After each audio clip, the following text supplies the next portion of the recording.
Bismillahirrahmanirrahim. Assalamualaikum warahmatullahi wabarakatuh.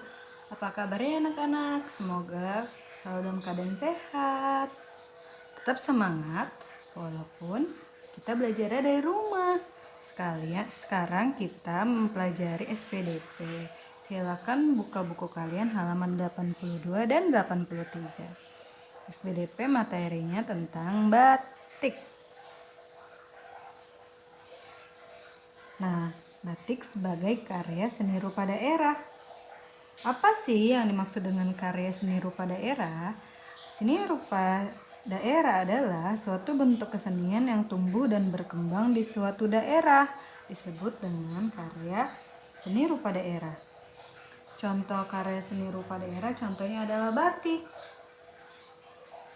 Ya, batik adalah kain bergambar yang dibuat khusus dengan menggunakan malam atau nama lain dengan lilin, dan pengolahannya diproses dengan cara tertentu sesuai ciri khas daerah masing-masing.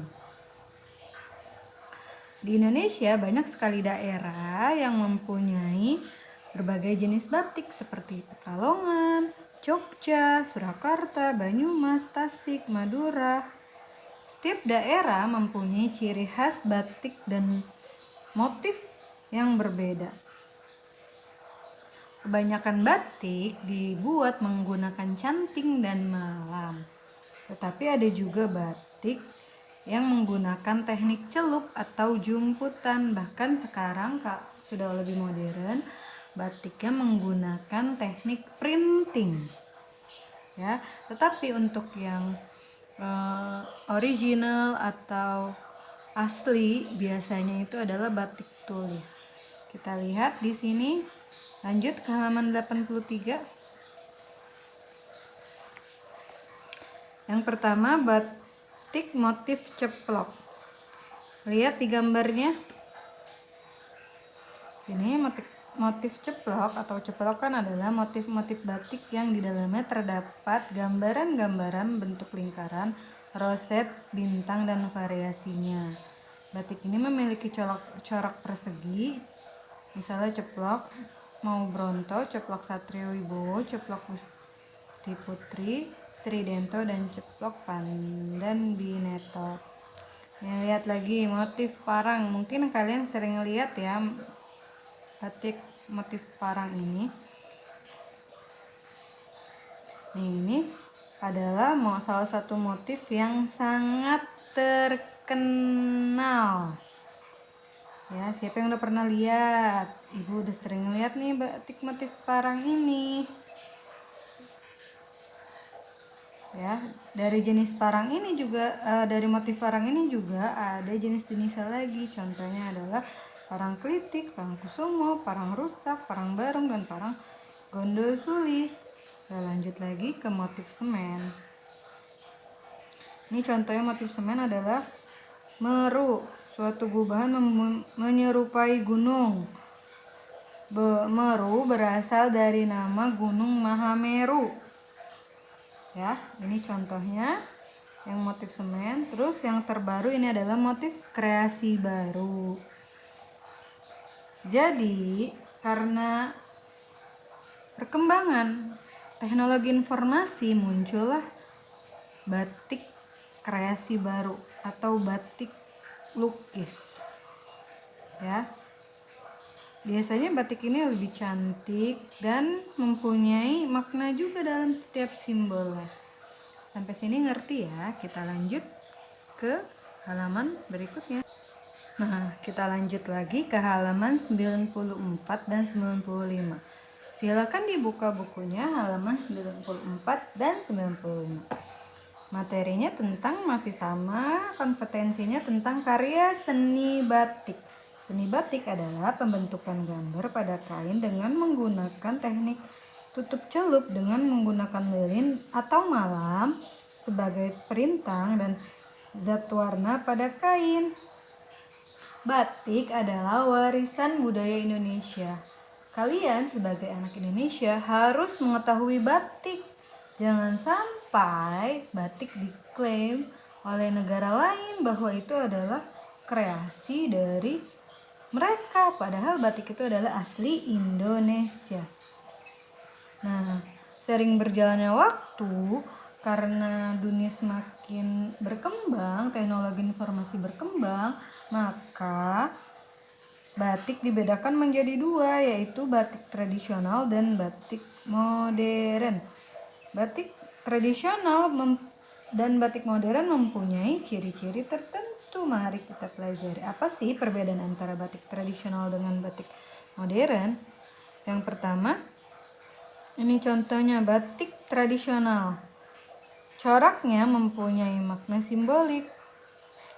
Variasi hias, motif luar, pagoda, geometri, serta barong. Warnanya cenderung gelap. Terus merupakan ciri khas suatu daerah. Nah, kalau modern, coraknya tidak memiliki makna simbolik. Beda ya, ini punya makna simbolik, ini tidak punya. Terus variasinya biasanya tumbuhan, rangkaian bunga, dan sebagainya. Warnanya cenderung bebas, bisa biru, merah, ungu, dan sebagainya. Terus tidak memiliki ciri khas dari daerah tertentu. Jadi ini perbedaannya ya.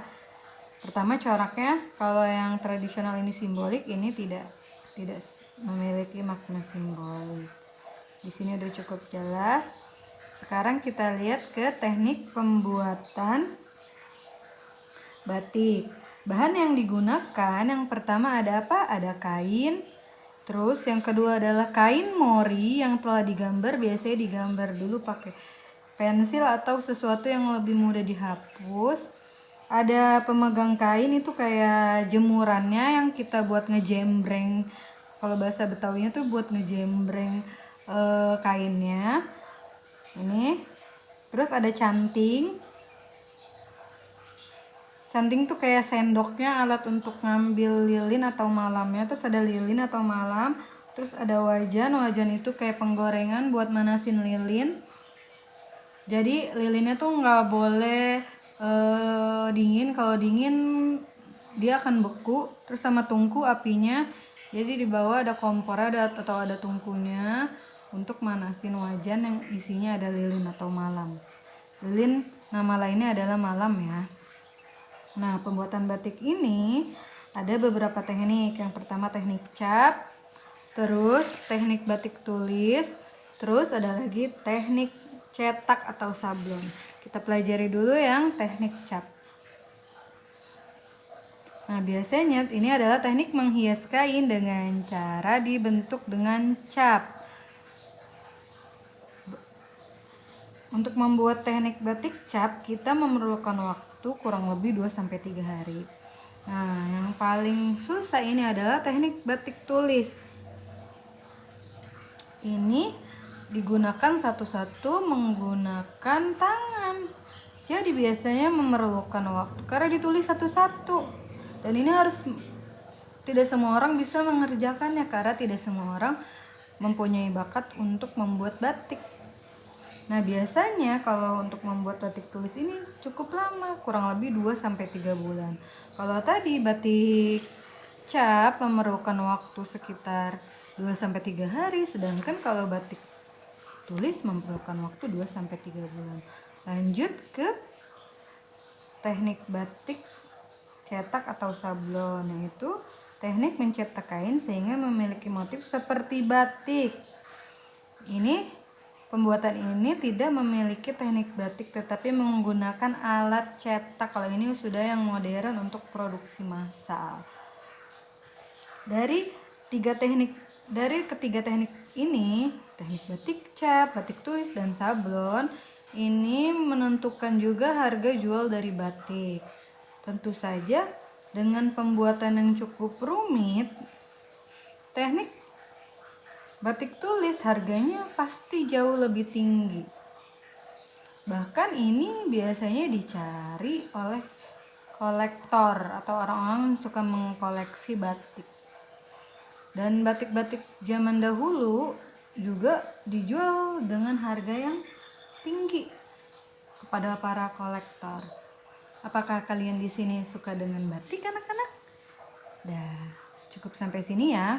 untuk pembelajaran SPDP, jangan lupa kerjakan tugas yang diberikan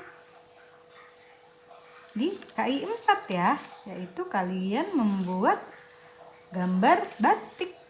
Boleh batik modern, boleh batik tradisional. Terima kasih. Dan kirimkan tugas kalian di KI 4 ya. Terima kasih. Assalamualaikum warahmatullahi wabarakatuh.